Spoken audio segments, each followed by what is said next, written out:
Hi friends, എല്ലാവർക്കും aim സ്റ്റഡീസിന്റെ പുതിയൊരു വീഡിയോയിലേക്ക് സ്വാഗതം. അപ്പോൾ LP-UPയുടെ നോട്ടിഫിക്കേഷൻ ആയിട്ട് വെയിറ്റിംഗ് ആണ് നമ്മൾ എല്ലാവരും, അല്ലെ? അപ്പോൾ നമ്മൾ TTC-യും BEdും കഴിഞ്ഞവരെ സംബന്ധിച്ച് ലഭിക്കുന്ന ഏറ്റവും വലിയൊരു അവസരം തന്നെയാണ് ഈ LPSA UPSAയുടെ പരീക്ഷകൾ. പക്ഷെ അതിന്റെ യോഗ്യതയിൽ വന്ന മാറ്റങ്ങൾ അത് നമ്മൾക്ക് എല്ലാവർക്കും വലിയൊരു കൺഫ്യൂഷൻ തന്നെയാണ്, അല്ലെ? അപ്പൊ ഇനി കൺഫ്യൂഷൻ വേണ്ട. ഈ ഒരു വീഡിയോയിലൂടെ ഡീറ്റെയിൽഡ് ആയിട്ട് തന്നെ LPSA UPSA പരീക്ഷ എഴുതാൻ വേണ്ട ഉദ്യോഗാർത്ഥിക്കുള്ള ബേസിക് ആയിട്ടുള്ള ക്വാളിഫിക്കേഷൻസും അതേപോലെ തന്നെ പ്രായപരിധിയുമായി ബന്ധപ്പെട്ട കൺഫ്യൂഷൻസും നമുക്കൊന്ന് ഡിസ്കസ് ചെയ്യാം. അപ്പൊ ഇത്തരത്തിലുള്ള കൂടുതൽ അപ്ഡേറ്റഡ് വീഡിയോസിനായി ചാനൽ സബ്സ്ക്രൈബ് ചെയ്യാൻ മറക്കണ്ട, ബെല്ലൈക്കൺ കൂടെ എനേബിൾ ചെയ്യുക. അതേപോലെ തന്നെ അധ്യാപക രംഗത്തുള്ള പ്രധാനപ്പെട്ട എല്ലാ ഇൻഫോർമേഷൻസും കൂടെ നിങ്ങൾക്ക് ലഭിക്കുന്നതിനായിട്ട് നമ്മുടെ എയിം സ്റ്റഡി സെന്റർ വാട്സ്ആപ്പ് ചാനലിലെ ലിങ്കും കൂടെ കമന്റ് ബോക്സിൽ കൊടുക്കുന്നുണ്ട്. അതിലേക്ക് ജോയിൻ ചെയ്ത് കഴിഞ്ഞാൽ വാട്സാപ്പിലൂടെ തന്നെ നിങ്ങൾക്ക് ഈ പ്രധാനപ്പെട്ട എല്ലാ ഇൻഫോർമേഷൻസിന്റെ അപ്ഡേറ്റ്സ് വരുന്നതാണ്. ഓക്കെ അല്ലേ? അപ്പോ LP-UPയുടെ പ്രിപ്പറേഷൻസ് ആരംഭിക്കണോ എന്ന് ചിന്തിക്കുന്ന, അതായത് ഇനിയും സമയമുണ്ടല്ലോ, നോട്ടിഫിക്കേഷൻ വന്നിട്ടില്ലാലോ, ഇനിയും പഠിച്ചു തുടങ്ങണോ എന്ന് ആലോചിക്കുന്ന ഒരുപാട് ആളുകളുണ്ട്. അവരോട് ഒന്നേ പറയാനുള്ളൂ, ഇപ്പോഴേ പഠിച്ചു തുടങ്ങിയാൽ ഒരു ഉയർന്ന റാങ്ക് നമുക്ക് ഉറപ്പിക്കാനായിട്ട് സാധിക്കും. അപ്പോൾ കാത്തിരുന്ന് ചിന്തിച്ച് സമയം കളയണ്ട, ഉടനെ പഠനം ആരംഭിക്കുക. നല്ലൊരു റാങ്കിലേക്ക് എത്തിയാലാണ് എത്രയും പെട്ടെന്ന് നമുക്ക് നിയമനങ്ങൾ ലഭിക്കുക. ഓക്കെ, വലിയൊരു കോമ്പറ്റീഷൻ തന്നെയാണ്. ഇതൊരു മാരത്തോൺ പോലെയാണ്. നമ്മൾ മടിച്ചു നിന്നാൽ പുറകിലായി പോവുകയുള്ളൂ. എത്രയും ഓടും എനർജറ്റിക് ആയി കൺസിസ്റ്റന്റ് ആയി നമ്മൾ പഠിച്ചു കഴിഞ്ഞാൽ നമ്മളെ ബീറ്റ് ചെയ്യാൻ ഒരാൾക്കും സാധിക്കില്ല കേട്ടോ. അപ്പൊ നമ്മുടെ LP-UPയുടെ ലോങ് ടേം ബാച്ചുകൾ മെന്റർഷിപ്പോട് കൂടെ തന്നെ പരീക്ഷ വരെ വാലിഡിറ്റി വരുന്ന പ്രീമിയം ബാച്ച് ആണ്. നിങ്ങൾക്ക് ഏറ്റവും ചെറിയ ഫീസിലാണ് എയിം സ്റ്റഡി സെന്റർ പ്രൊവൈഡ് ചെയ്യുന്നത്. കഴിഞ്ഞ LP-UPയിൽ 1000-ലധികം ആളുകളാണ് എയിംസിൽ നിന്നും റാങ്ക് ലിസ്റ്റിലേക്ക് ഉൾപ്പെട്ടിട്ടുണ്ടായിരുന്നത്. ആ ഒരു സ്ട്രാറ്റജിയോടൊപ്പം തന്നെ ഒന്നുകൂടെ ഗ്രേഡപ്പ് ആയ ക്ലാസ്സുകളോടൊപ്പം നിങ്ങൾക്ക് നമ്മുടെ പ്രിപ്പറേഷൻസ് ആരംഭിക്കാം. അപ്പൊ കോഴ്സിനെ കുറിച്ച് കൂടുതൽ അറിയാൻ 9446537080 നമ്മൾ കോൺടാക്ട് ചെയ്യുക. നമ്മുടെ LP-UPയുടെ പുതിയ ബാച്ചുകൾ ആരംഭിക്കുന്നത് ജൂൺ 15-ാം തീയതിയാണ്. അപ്പൊ നമ്മുടെ കോഴ്സിനെ കുറിച്ച് അറിയാൻ മറക്കണ്ട, ഒഫീഷ്യൽ നമ്പറിലേക്ക് കോൺടാക്ട് ചെയ്താൽ മതി. ഇനി നിങ്ങളുടെ ഡൗട്ട്സിലേക്ക് പോകാം, അല്ലെ? അപ്പൊ കൂടുതൽ ഇൻഫോർമേഷൻസിനായി ചാനൽ സബ്സ്ക്രൈബ് ചെയ്യാൻ മറക്കണ്ട, ബെല്ലൈക്കൺ കൂടെ ഒന്ന് എനേബിൾ ചെയ്തിടണേ. അപ്പോൾ നമ്മുടെ എല്ലാ മനസ്സിലുള്ള ആദ്യത്തെ സംശയം ഇതായിരിക്കും, LPSAയുടെ ക്വാളിഫിക്കേഷൻ എന്താണ് എന്നുള്ളത്. ഓക്കെ, അപ്പൊ നിങ്ങൾക്കറിയാവുന്നതാണ്, BEd കഴിഞ്ഞവർക്ക് LP എഴുതാൻ കഴിയില്ല എന്നുള്ളത് എല്ലാവർക്കും അറിയാവുന്ന കാര്യമാണ്, അല്ലെ? അപ്പൊ LPSA ആയി എഴുതണം എന്നുണ്ടെങ്കിൽ നമ്മൾക്ക് അവരുടെ ബേസിക് ആയിട്ട് +2 വിത്ത് എന്ത് വേണം? TTC വേണം. ഈ TTC തന്നെയാണ് ഇപ്പൊ എന്തായി നിൽക്കുന്നത്? DEdും അതേപോലെ DLEdും ഒക്കെ ആയി നിൽക്കുന്ന എന്ത് തന്നെയാണ്? അതായത് diploma in education, diploma in elementary education എന്നൊക്കെ പറഞ്ഞ് നിൽക്കുന്നതൊക്കെ എന്ത് തന്നെയാണ്? നമ്മുടെ ഈ TTC എന്ന് പറയുന്നതിന് ഇക്വാലന്റ് തന്നെയാണ്. അപ്പൊ +2 വിത്ത് DEd അല്ലെങ്കിൽ DLEd ഉള്ളവർക്ക് പ്ലസ് KTET കാറ്റഗറി 1 അല്ലെങ്കിൽ KTET കാറ്റഗറി 2 ഉള്ളവർക്കും എന്ത് ചെയ്യാം? നമുക്ക് LPSAയുടെ എക്സാം എഴുതാനായിട്ട് സാധിക്കും. അപ്പൊ KTET കാറ്റഗറി 2 പരീക്ഷ എഴുതണം എന്നുണ്ടെങ്കിൽ ഡിഗ്രി അവിടെ നിർബന്ധമാണ്. അപ്പൊ +2 TTC പ്ലസ് ഡിഗ്രി ഉള്ളവർക്ക് എന്ത് ചെയ്യാൻ പറ്റൂ? നമുക്ക് KTETന്റെ കാറ്റഗറി 2 എഴുതാൻ പറ്റൂ. പക്ഷെ കാറ്റഗറി 1 ഉണ്ടെങ്കിൽ നിങ്ങൾക്ക് LPയും എഴുതാം, UPയും എഴുതാം നിലവിലെ സാഹചര്യത്തിൽ. അതിൽ നിങ്ങൾക്ക് കൺഫ്യൂഷൻ ഒന്നും വേണ്ട. ഓക്കെ അല്ലേ? ഇനി നമ്മുടെ അടുത്ത സംശയമാണ് UPSA. അതാണ് എപ്പോഴും നമുക്കൊരു ക്ലാഷ് ആയി സംശയമായി തന്നെ നിലനിൽക്കുന്നത്, അല്ലെ? UPSA എന്ന് പറയുമ്പോൾ 2 വിഭാഗത്തിലുള്ളവർ എഴുതും, അല്ലെ? ആരൊക്കെയാണ്? ഇപ്പൊ നമ്മൾ പറഞ്ഞ +2 TTCയോ DEdോ DLEdോ ഉള്ള ആളുകൾ എന്ത് ചെയ്യാം? നമുക്ക് UPSAയുടെ എക്സാം എഴുതാം. അവർക്ക് എന്തായാൽ മതി? KTETന്റെ 1ഓ 2ഓ ഉണ്ടായാൽ മതി. എന്നാൽ UPSA പരീക്ഷ എഴുതാൻ ഡിഗ്രി നിർബന്ധമാണോ എന്ന ചോദ്യത്തിന് ഇതുവരെയായിട്ടും എന്താണ്? യെസ് എന്നൊരു മറുപടി വന്നിട്ടില്ല. നിർബന്ധം ഇല്ല എന്ന് തന്നെയാണ് കേട്ടോ. ഡിഗ്രി എന്താണ്? നിർബന്ധമല്ല UPSA പരീക്ഷ എഴുതാനായിട്ട്.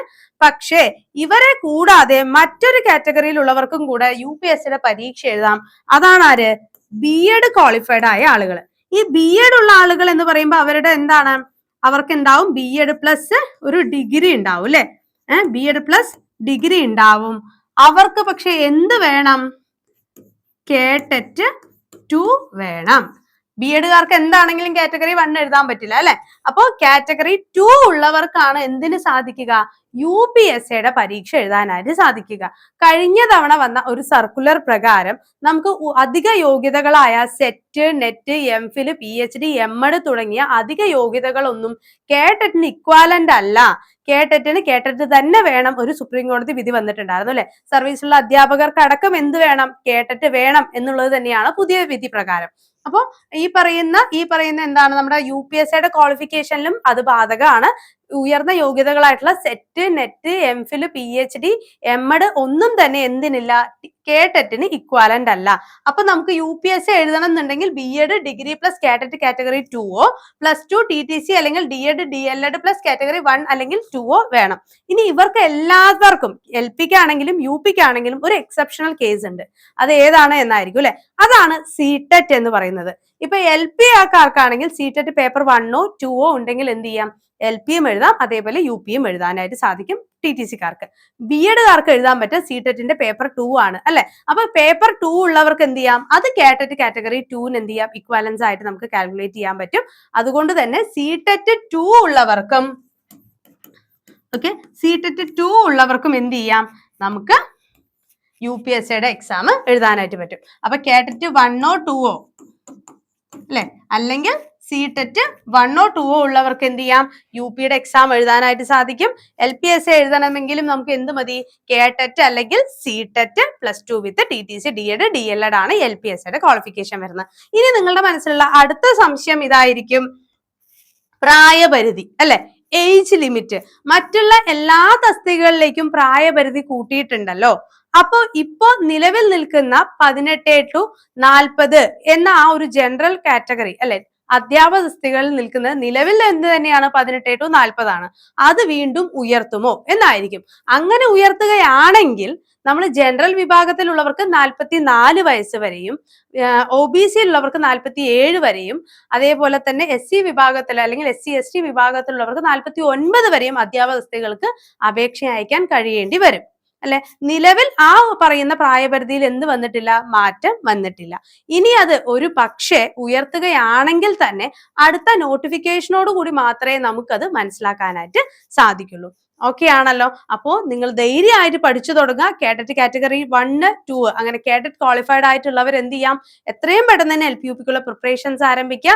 ഇനി കേട്ടറ്റ് കാറ്റഗറി 2 ഇതുവരെയായി ക്വാളിഫൈ ചെയ്യാത്ത ആളുകൾ ഉണ്ടെങ്കിൽ, അതായത് BEd കഴിഞ്ഞ ആളുകൾ 3 മാത്രമേ ഉള്ളൂ എന്നുണ്ടെങ്കിൽ എന്ത് ചെയ്യുക, കേട്ടറ്റ് കാറ്റഗറി 2 പ്രിപ്പറേഷൻ സ്റ്റാർട്ട് ചെയ്യുക. നമുക്ക് അടുത്തൊരു എക്സാം കൂടെ വരുന്നുണ്ട് അല്ലെ, അത് എന്താണെങ്കിലും അറ്റൻഡ് ചെയ്യാനായിട്ട് ശ്രദ്ധിക്കുക. കേട്ടറ്റ് ക്വാളിഫൈഡ് ആയി കഴിഞ്ഞാൽ നമുക്ക് ഈ പറയുന്ന അടുത്ത LPUP നോട്ടിഫിക്കേഷന് മുമ്പ് റിസൾട്ട് വന്നു കഴിഞ്ഞാൽ ഉറപ്പായും ഒരു ചാൻസ് നമുക്ക് ലഭിക്കുന്നതാണ് കേട്ടോ.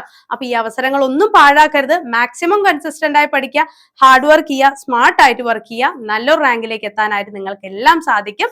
ഓക്കെ, അപ്പൊ നമ്മുടെ LPUPയുടെ പുതിയ ബാച്ചുകൾ എയിം സ്റ്റഡി സെന്ററിൽ സ്റ്റാർട്ട് ചെയ്യുന്നുണ്ട്. ഒരു വർഷത്തേക്കോ അല്ലെങ്കിൽ അങ്ങനെയൊന്നും അല്ല നമ്മൾ പ്രൊവൈഡ് ചെയ്യുന്നത്. നമ്മൾ ഒരുപാട് പോസ്റ്റേഴ്സും ആഡുകളിലും ഒക്കെ നമ്മൾ കാണുന്നതാണ് ഒരു വർഷത്തേക്കുള്ള LPUPയുടെ കോഴ്സ് എന്ന്. ഒരു വർഷത്തേക്കുള്ള മെന്റർഷിപ്പ് ബാച്ച് എന്ന് പറയുമ്പോൾ പരീക്ഷയുടെ 3 4 മാസങ്ങൾക്ക് മുമ്പ് നമ്മുടെ കോഴ്സ് അവിടെ എൻഡ് ആവുകയാണ് അല്ലെ. നമുക്ക് പരീക്ഷയോട് അടുത്ത് നിൽക്കുമ്പോഴാണ് ഒരു മെന്റേഴ്സിന്റെയും അല്ലെങ്കിൽ ടീച്ചേഴ്സിന്റെയും ഒക്കെ ഫുൾ സപ്പോർട്ട് അവിടെ വേണ്ടത്. അപ്പൊ നിങ്ങൾ എന്ത് ചെയ്യേണ്ടി വരും, അവിടെയാണെങ്കിൽ പിന്നെ റിന്യൂ ചെയ്യും. പക്ഷെ നമ്മുടെ എയിം സ്റ്റഡി സെന്ററിൽ അങ്ങനെയല്ല. നമ്മൾ നൽകുന്ന കോഴ്സ് എന്ന് പറയുന്നത് എക്സാം വരെ വാലിഡിറ്റി വരുന്ന കോഴ്സാണ്. നിങ്ങളുടെ പരീക്ഷ ഇനിയിപ്പോ 2027 ജൂലൈയിലല്ലാതെ മറ്റു മാസങ്ങളിലേക്ക് നീണ്ടു പോവുകയാണെങ്കിൽ പോലും എക്സാം എന്നാണോ അന്ന് വരത്തേക്കും നമ്മൾ കോഴ്സ് പ്രൊവൈഡ് ചെയ്യുന്നുണ്ട്. ഈ ഒരൊറ്റ ഫീസ് മാത്രമേ നമ്മൾ ഈടാക്കുന്നുള്ളൂ. മറ്റ് അധിക പേയ്മെന്റുകളൊന്നും ആ സമയത്ത് നിങ്ങൾക്ക് വേണ്ടി വരുന്നില്ല. ഓക്കെ, എക്സാം വരെ വാലിഡിറ്റി വരുന്ന മെന്റർഷിപ്പോട് കൂടി വരുന്ന ബാച്ചാണ്. സ്പെഷ്യൽ ഡിസ്കൗണ്ട് ഉണ്ട് ഇപ്പൊ നിങ്ങൾക്ക് ജോയിൻ ചെയ്യാനായിട്ട്. അപ്പൊ ഉടനെ നിങ്ങളുടെ പഠനം ആരംഭിക്കുക, വിജയം ഉറപ്പിക്കുക. ഓക്കെ, അപ്പൊ നമ്മുടെ കോഴ്സിനെ കുറിച്ച് കൂടുതൽ അറിയാൻ 94465370 നമ്പറിൽ കോൺടാക്ട് ചെയ്യുക. മറ്റൊരു അപ്ഡേറ്റഡ് വീഡിയോസിനായിട്ട് ചാനൽ സബ്സ്ക്രൈബ് ചെയ്യുക, ബെല്ലൈക്കൺ എനേബിൾ ചെയ്യുക, ഫ്രണ്ട്സിലേക്ക് ഷെയർ ചെയ്യാൻ മറക്കരുത് കേട്ടോ.